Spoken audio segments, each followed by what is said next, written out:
माननीय सभापति महोदय, सॉरी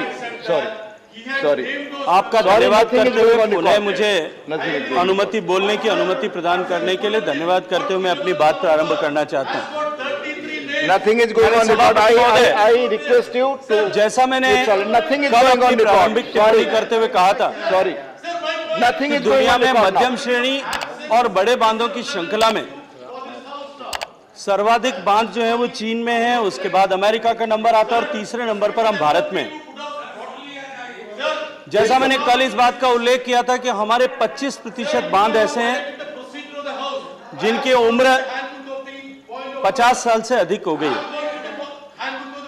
हालांकि दुनिया में बांधों की उम्र के साथ में उसके रखरखाव और मेंटेन अगर ठीक से किया जाए तो उसकी सुदृढ़ता को लेकर के कहीं कोई प्रश्न नहीं होता, लेकिन साथ ही साथ भारत में हमारे 90% से ज्यादा बांध ऐसे हैं जो इंटरस्टेट रिवर्स पर बने हुए हैं और इंटरस्टेट रिवर्स पर बने होने के कारण से हम सब जैसा जानते हैं कि बांध यदि कोई टूटता है या एकाएक यदि बांध में पानी प्रवाहित किया जाता है, जल छोड़ना पड़ता है, तो उसका प्रभाव नीचे डाउनस्ट्रीम में आने वाले सारे क्षेत्र पर, विभिन्न स्टेट्स पर और न केवल मानव पर अपितु पूरी complete flora and riverine structure पर उसका प्रभाव पड़ता है। ऐसे में निश्चित ही बांधों की सुरक्षा और उचित रखरखाव का मुद्दा वो अंतर्राज्यीय विषय बनता है। माननीय सभापति महोदय, केंद्रीय जल आयोग ने अब तक जो बांधों की विफलता देश में हुई है, ऐसी रजिस्टर्ड घटनाएं वो लगभग 42 के आसपास है। 1979 में गुजरात के मोरबी में हुए बांध टूटने की घटना जिसमें हजारों लोगों का जीवन चला गया था, तब से लेकर के अभी जो हाल ही में आंध्र प्रदेश में पिछले महीने में जो घटना हुई है, तब तक ऐसी 42 घटनाएं हैं जिनमें करोड़ों रुपए का जो है जान माल का नुकसान और लाखों कई सारे लोगों के जीवन का क्षति हुई है। और जैसा मैंने निवेदन किया कि क्योंकि बांध टूटने का प्रभाव केवल मनुष्यों पर ही नहीं, कंप्लीट रिवराइन स्ट्रक्चर पर पड़ता है। Please continue. ऐसे में बांधों की सुरक्षा निश्चित रूप से अत्यंत महत्वपूर्ण हो जाती है।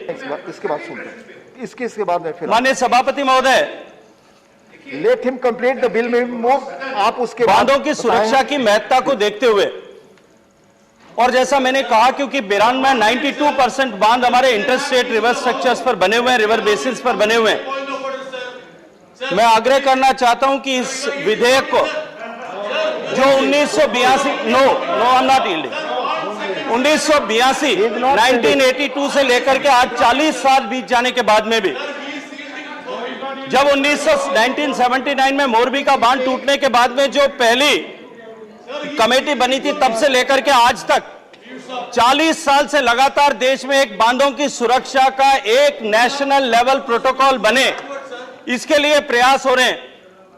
मैं चाहता हूं, मैं निवेदन करूंगा माननीय सदस्य की ऐसा महत्वपूर्ण प्रश्न है जिसका संबंध देश के प्रत्येक नागरिक से है और ऐसे महत्वपूर्ण विषय पर जिस पर 40 साल से देश में विचार हो रहा है, उस विषय को समाप्त होने दिया जाए, उस विषय पर चर्चा की जानी चाहिए।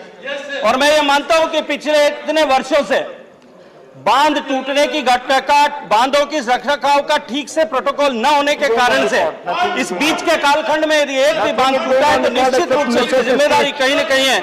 इसलिए मैं आग्रह करूंगा कि हम इस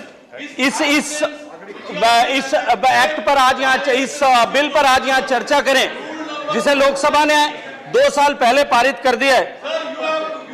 मैं आज अपनी बात क्या समाप्त करूं उससे पहले एक विषय रखना चाहता हूं कि I am not yielding, please now you can sit comfortably. मैंने अपने प्रारंभिक टिप्पणियों में यह बात कही है कि बांधों की महत्ता भी है, बांधों की सुरक्षा भी महत्वपूर्ण है।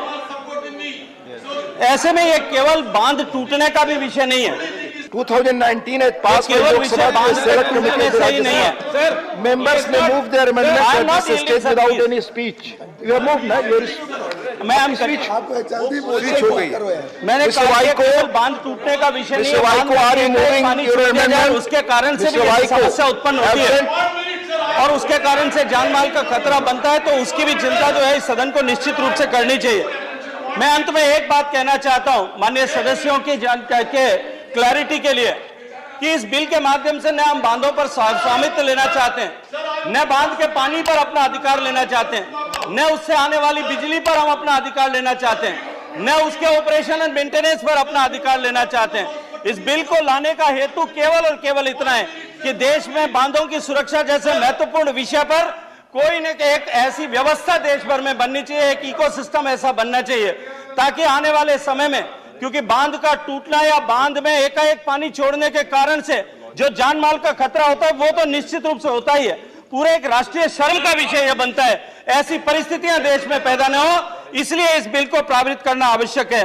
और मैं इसी भावना के साथ में माननीय सदस्यों को आग्रह करूंगा कि इस बिल को पुनः स्थापित करने की अनुमति जो है चेयर को प्रदान करें। धन्यवाद।